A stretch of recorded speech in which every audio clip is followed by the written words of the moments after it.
Ladies and gentlemen, it is me, Intelligent, and in today's episode of Video Essay, we look into Plants vs. Zombies Garden Warfare 2.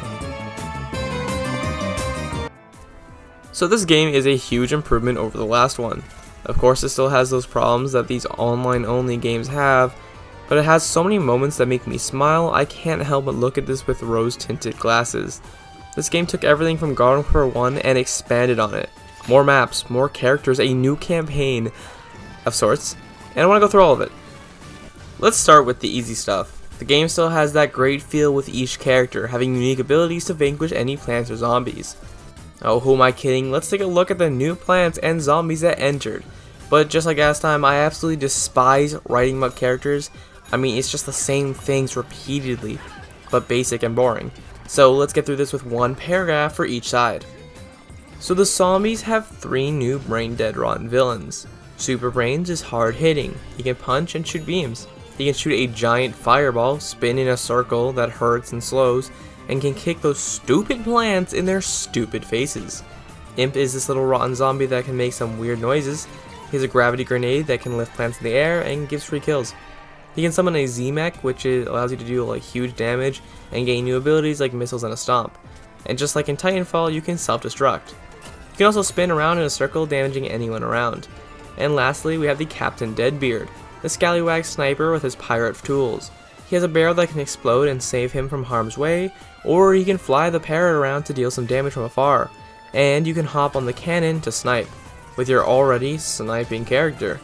And that's the zombies. There were 2 variants added to every legacy character, but I'm not going to show you that because that would be kind of boring.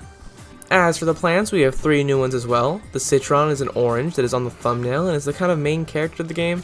He shoots beams, has an EMP, a shield, and can roll into a ball and jump high or bulldoze zombies. Rose can turn you into a goat, or slow you, or even turn herself invincible. And finally, Colonel Corn has his corn gattlings, rockets, and mortars. And you can do an MLG leap and spray down anything below. And that's all the plants added to the game. And of course, they got rid of some of the variants on both sides, like Berry Shooter or Citrus Cactus. There are 2 more characters that were added to the game, but I wanted to talk about those a little later, since they came from a special update that is kind of important. I think all these characters are great for the game's life. After the first game, it only made sense to continue adding more characters, and even more sense to add more variants to the existing ones. All these characters add up to a total of 14, with even more variations, making the total of different characters somewhere near 110. Which when thinking about it makes the game massive. Customization is still a huge part of the game, with thousands of items to customize your characters and make you different from the rest.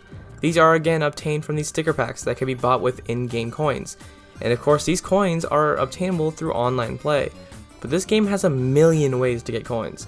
What I want to talk about right now is the hub world, which is a great segue since yes, this is one of the million ways of getting those coins.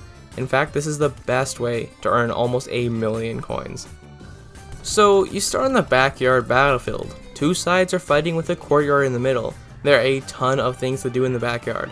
You can raise the flag, you can explore the homes, complete events, and collect chests. A great way of earning coins, by the way, and even collect gnomes. Now, this is the part of the expansion that I mentioned earlier, and I was going to wait to bring it up later in the essay. I thought that I could just bring it up now, since we're talking about the story and hub world. So, in this expansion that was later added to the game, it brought many things that are a staple of the game today, including these gnome quests. There's a small town hall near the courtyard, and that would set the new game modes every weekend, but has been closed for a while now since the game hasn't been updated for a while now. Once collecting through 50 rainbow stars, you can open a chest that would give you a key, then use this down here at the doors. Now, I recently bought the gnome hack that gave me access to all these things, so I only experienced these things a little later.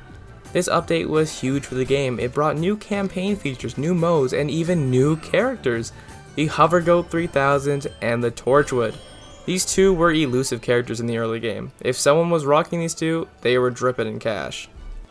Let's talk about these 2 characters, and in a little bit more detail.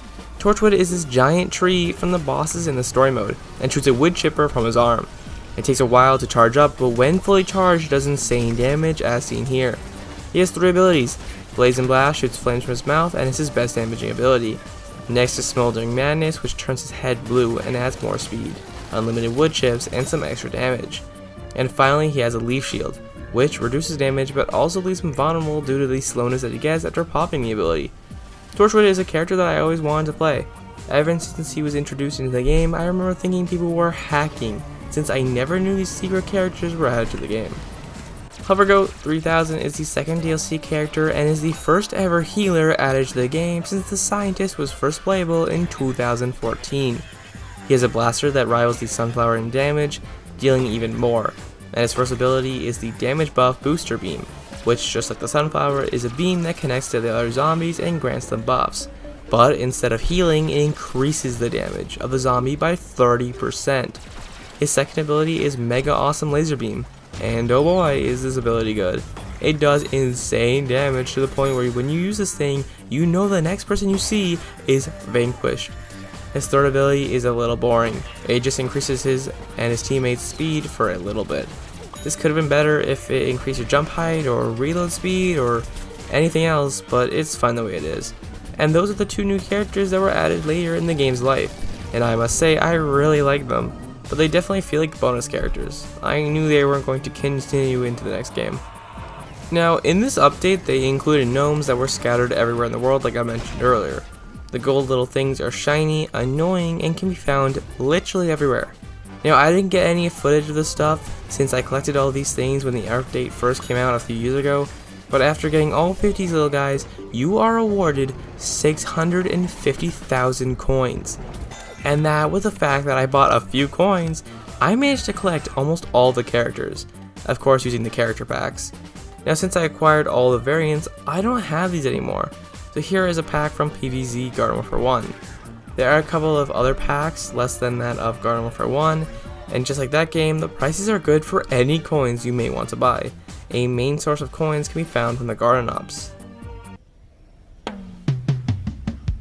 We'll be right back after this commercial break.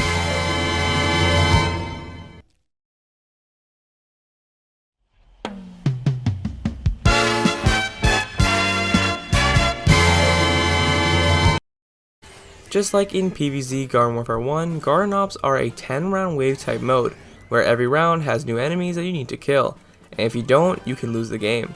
Every round 3 and round 7 is a special round with graveyards or loot yeti or something like that, and every 5 rounds is a boss round, where these slots play and you can get bosses or more zombies or more money, but there were a couple of new things added.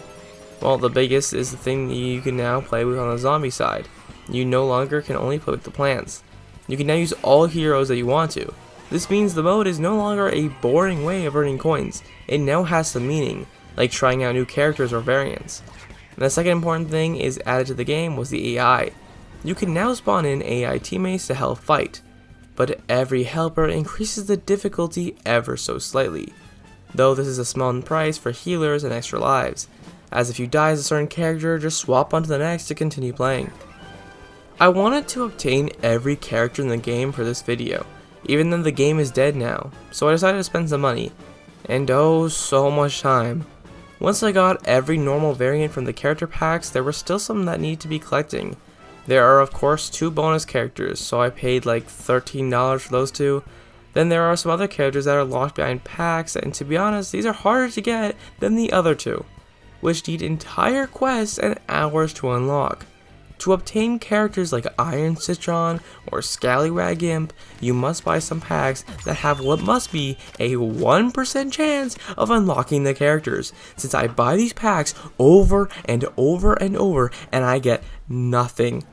Then there are the EA greedy characters, like the Midnight Chomper, who you can literally only get by purchasing it. And it's not even that cheap at $13. I bought 2 bonus characters for that price. So it's insane to release a variant plan that is unobtainable with in-game cash. And that's not even the worst part about this. There is another Chomper that is unobtainable. The Unicorn Chomper is unlocked by reaching the highest level in Garden Warfare 1, level 313. So I get that this is a gift for those that have spent their entire life playing a game instead of, living a life. And after 6 years, this character is still impossible to get. Sure, maybe you can find a lobby or 2 in Garden Warfare 1, but good luck getting at that max level in their terrible system. Better yet, I'm pretty sure you can't even get this character since they stopped checking your level like 5 years ago. There are a couple more Plants or Zombies called party characters, where if you get some kills, they become stronger. These are kind of boring. Good luck on going on a kill streak in the game that has no healers since no one wants to sit there healing, or for that matter reviving. Anyways, these are obtained in a special mode.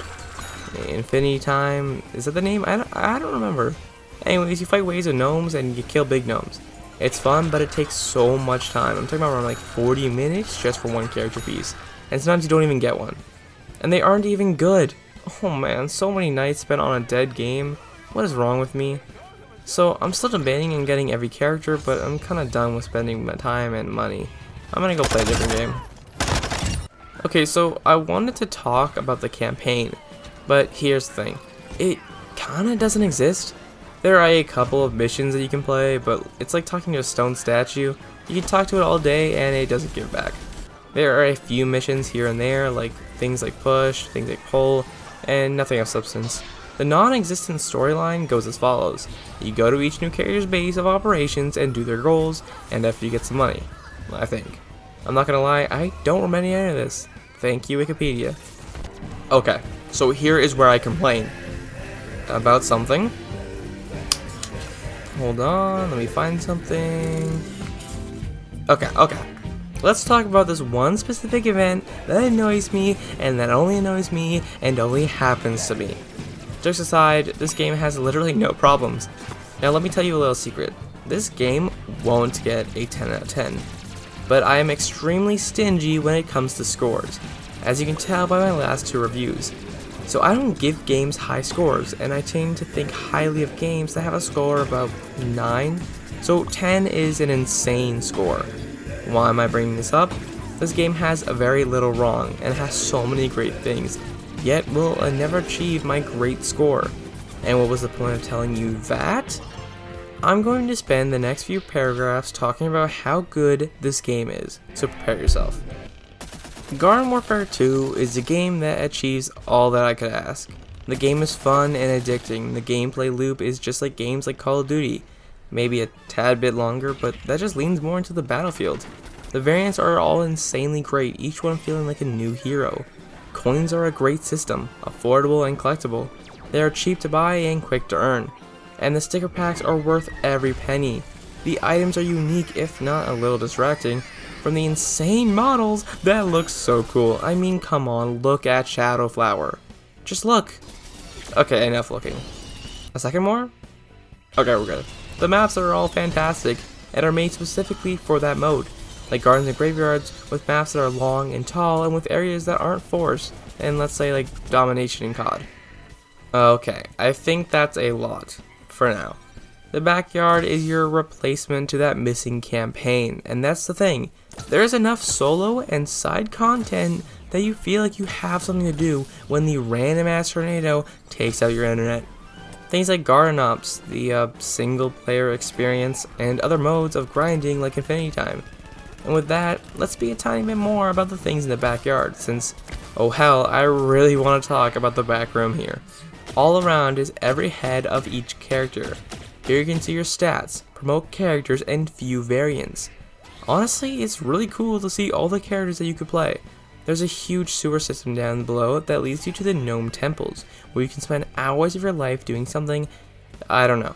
There are houses and plants and events. The imp mechs are all different depending on how, which, and what variant you are, like the shrimp mech or the pylon mech. Okay, fine, I'll talk about something I don't like. The modes are long, and honestly, I never stay for that long. Garden Ops is boring as a movie called Plants. You just stand there and shoot zombies for like 10 rounds. The maps, while good, are still increasingly larger and tend to feel like you can't flank.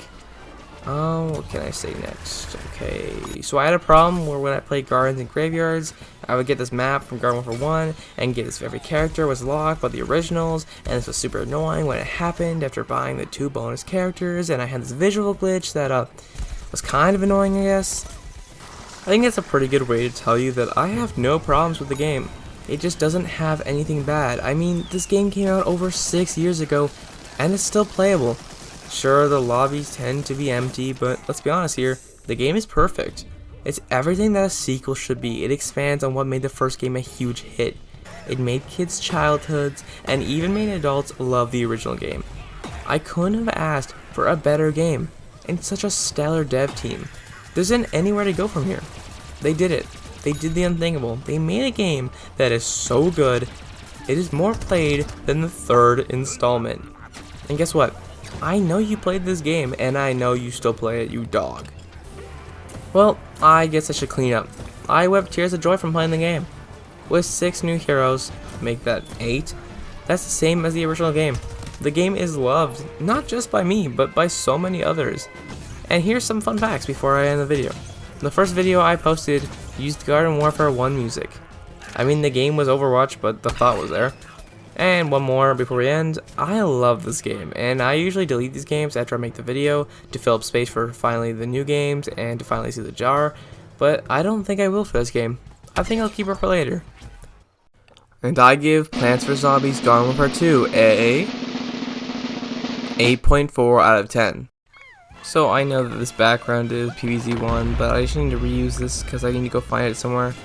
Thanks for watching, and if you want to be featured at the end of the scroll, just leave a comment down below. No one has yet, but I will actually add you to this. Next video is on November 11th, and yeah, I'll see you in the next one. Stay intelligent. Have a good day, guys.